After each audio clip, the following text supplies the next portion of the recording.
Hello, everybody. This is Dr. Mulder, and for part two here, I'm going to show how to remote view with these helmets.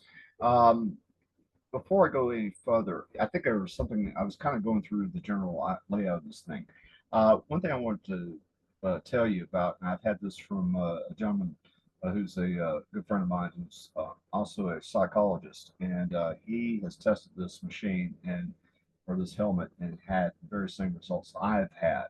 And so I don't know if it's a placebo effect or whatever, but when you wear this thing and you tune it for a target or what have you, your brain or your mind seems to be focused on a target. It doesn't wander off. You don't think about other things like what you're going to have for dinner, that kind of thing. For whatever reason, it seems to focus exactly on what it is that you're trying to do on the task at hand. So I just let you know there. All right. Well, for this particular operation, it's going to be remote viewing, and I'm going to tell you a little inside story about the very first time I used this helmet before we get started, how I did the setup, and what made me a believer in this technology. I had a client who lived in Philadelphia, and they were uh, very interested in remote viewing and that kind of thing. We were talking about different technologies that were available radionically and going back and forth with this. And I'd already sent them machines. So I knew where they lived, and so and again, we're going back and forth with stuff. And I thought, let's just see. And they claimed that they were very sensitive to remote viewing. They could tell when somebody's trying to remote view them in this kind of a thing. And so, um, don't do it. That was their warning. Don't do it. I'll know that somebody's been remote viewing. And I said, okay, yeah, no worries. Well, anyway, silly me. I'm the little prankster, right? So I get this thing, and I had the address, and all I wanted to do was look for the layout of the apartment that they were at, the furniture, that kind of thing. Just kind of were just something that proves that I was actually there. And so I put this helmet on and one of the earlier versions of this. And within, I would say, 30, maybe 45 seconds, my mind started focusing toward toward this apartment in Philly, and I could see the color of the walls. I could see they have bar stools around this granite bar in the kitchen.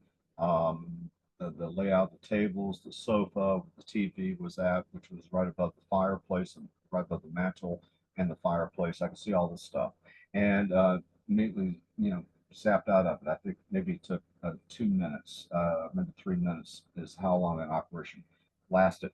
And needless to say, I get a call in about 15, 20 minutes after this operation. And it was this individual, and they were a little upset, needless to say. And they said, were you trying to remote view me? And I said, oh, what do you mean? Because I was trying to play it off. They said, no, were you trying to remote view me? Somebody was in here, and I don't know who it was, but it just happened a little bit ago. And I said, well, and I kind of, you know, I said, okay, yes, I admitted I did. I just wanted, we were talking about remote viewing, and I wanted to see whether or not I could actually do this. And this is my very first experiment in use of this helmet. I mean, for anything really serious. That was it. And I had proof that something did actually happen with it. And so I described, after they kind of calmed down, I said, I apologize. I really didn't know if this was going to work, but you've proven that it did. And I started giving the layout of the apartment and the furniture that was in it. And needless to say, apparently I was right. I was wrong about one or two things. I think it might have been a table or something, but it was the chairs, the sofa, the TV, all the other stuff, the color of the apartment, all that was on target. So that's my first experiment with psionic helmet, and I'm going to kind of show you how I set up this experiment. I'm going to be using again the latest and the greatest to do this. All right. First off, the tried and true. You're going to have a target. It could be a picture. I don't care what it is. In the intent, like if you're going to remote view this, maybe kind of give like a state or try to narrow it down. It really doesn't matter, but maybe information, whatever information you may have about this person, on top of their name, that kind of thing. You know, just something to kind of help zero in on the target.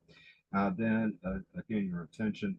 So what you're going to do, you can go through all the motions, you know, tuning for you to remote view the target, to go through all the dials, go through all the dials on the helmet, same thing. You're going to put the helmet on, and then what you're going to do is you're going to take the target only, put it right there. Also, you can use the Tepa phone technology to project that toward the target. So in other words, you're trying to create a cycle here. You're trying to, you know, gather information by using light toward the target to give you, you know, where are they at, details, what's the status, any, you know, miscellaneous stuff.